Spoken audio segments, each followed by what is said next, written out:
দেখতেছেন আরেকজন আহত হয়ে গেছে।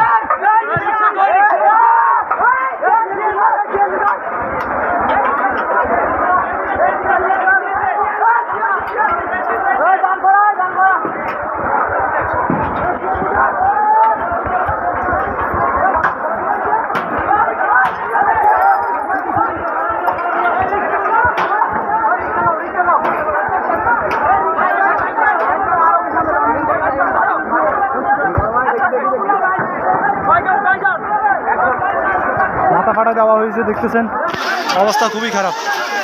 একজনের পর একজন অসুস্থ হইতেছে, একজনের পর একজনের পর একজনের পর একজন খালি মাথা ফাটানো হচ্ছে, পা ভাঙানো হচ্ছে। বলেন ভাই, সব কিছু খুলে দেন ভাই।